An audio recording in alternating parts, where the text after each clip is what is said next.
જય દ્વારકાધીશને જય માતાજી મિત્રો આજે આપણે ચણામાં હાથી આંકવાનું ચાલુ કરી દીધું છે। તો ખરેખર મિત્રો જે ચણાનો પાક છે ને, ચણાનો પાક આમ તો એને ખૂબ જ ઓછા પ્રમાણમાં પાણી જોતા હોય છે। એમાંય અમારી જે જમીન છે, કાળી માટીની દરવાળી જમીન અને જે ભેજનો સંગ્રહ કરી શકે એવી જમીનની અંદર બહુ ખૂબ જ ઓછા પ્રમાણમાં પાણી જોતા હોય છે। પણ ચણાની અંદર ખાસ મહત્ત્વની વસ્તુ શું હોય છે ને, એ જ હું તમને ખાસ ધ્યાનથી તમે વિડીયોને સાંભળવાનો છે। નવા મિત્રો ચેનલમાં હોય તો ચેનલને સબસ્ક્રાઈબ કરજો, વિડીયો સારો લાગે તો શેર કરજો, લાઈક કરજો।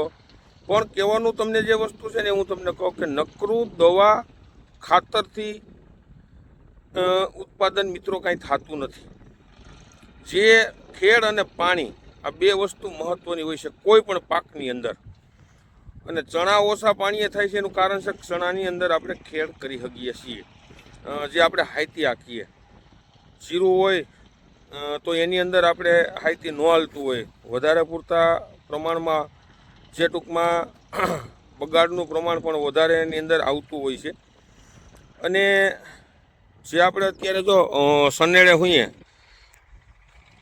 આ ચણાની અંદર આપણે અત્યારે મીંદડા આંકવાનું ચાલુ છે। જો આ મીંદડા છે, આપણે આ મીંદડા અત્યારે 3 ચડાવ્યા છે। આમાં તો 5 હોય ખરેખર તો, પણ જે પેલા અત્યારે ટૂંકમાં થોડોક ગાળો રાખી અને 3 ચડાવ્યા। આ ચણાને જે આ છે ને, અહીંયા થોડોક આપણે ગાળો રાખ્યો છે, વધારે ચણા નાના છે એટલે આજ એક્ઝેક્ટ 10 દિવસના ચણા થયા છે। ચણા જુઓ, ઉગાવો એકદમ મસ્ત છે અને વિક્રાંત નામના ચણા છે મિત્રો। આ ખેતરની અંદર મારે ઘઉંનું વાવેતર કરવું હતું, પણ વરસાદ થયો અને માંડવી મેં ઉપાડી નાખેલ હતી।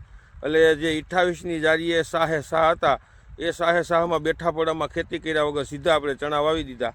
અને ગયા વર્ષે પણ આ ખેતરની અંદર ચણા હતા જે ફૂલે વિક્રાંત નામના।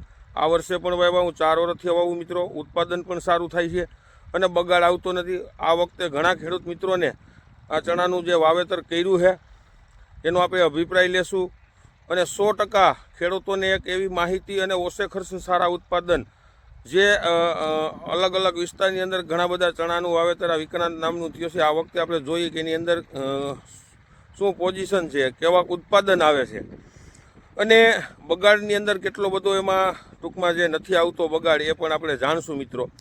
આપણે ખેડૂતો પાસે રૂબરૂ મુલાકાત કરવી છે, એ ખેડૂતોને જે બિયારણ લઈ ગયા છે મિત્રો। કહેવાનો મતલબ એવો છે કે આ ચણાને જે વાવેતર અત્યારે તમે કરો છો કે કરી દીધું હોય, એની અંદર આવી રીતે ખેડ ચાલુ રાખવી, 4-5 દિવસે હાઈતી હાઈકે રાખવું। આવી રીતે અત્યારે આપણે જે ટૂંકમાં અત્યારે મીંદડા માર્યા છે, 2 દિવસ પછી એને આપણે ટૂંકમાં પછી જે બલુંગિયા છે અથવા તો બેલો, આને આપણે ટૂંકમાં હાંકશું। અને ચણાને પાવાના નથી, આ ખાસ તમે ધ્યાન રાખજો। જ્યાં સુધી આપણને બપોર પછીના સમયની અંદર, જે 5 વાગ્યાના ગાળાની અંદર જ્યારે આપણને એમ લાગે કે હવે આપણે ચણા ફૂલ લંઘાય છે અને કારા થઈ ગયા છે, ત્યારે તે પછી એને પિયત આપવાનું છે। ત્યાં સુધી એને પિયત આપવાનું નથી। તમે જો વધારે પૂરતું પ્રમાણમાં કે એને વહેલાહેર પાણી પિયત આપી દેહો મિત્રો, તો બગાડનો પણ પ્રોબ્લેમ રહે અને ઉત્પાદન પણ ઓછું આવતું હોય છે। એટલે ચણાની અંદર ખાસ ધ્યાનમાં રાખવા જેવી બાબતો આ હોય છે।